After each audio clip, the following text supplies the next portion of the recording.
गोकुळ सोबत गोकुल.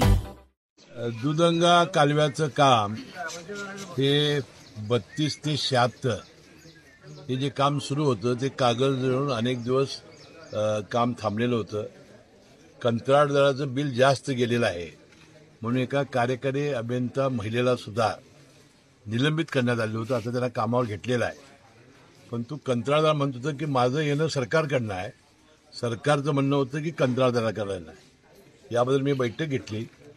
राज्याचे जलसंपदा मंत्री कृष्णा खोरे, विखे पाटील, राधाकृष्ण विखे पाटील साहेबांच्या अध्यक्षतेखाली बैठक झाली आणि त्यामध्ये हा प्रश्न मार्गी लागला आणि ताबडतोबीनं ते राहिलेलं उर्वरित कॅनॉलचं काम करायच्या सूचना त्यांनी दिल्या. त्याप्रमाणे या कॅनॉलजवळ 2 तलाव आहेत.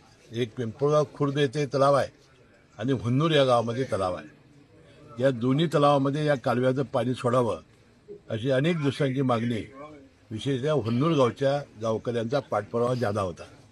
त्यावर तोही विषय घेण्यात आला आणि हुन्नूरला कालव्यातून पाणी सोडायचं हा निर्णय झाला. जवळजवळ त्याला 1 कोटी रुपये काहीतरी खर्च येणार आहे.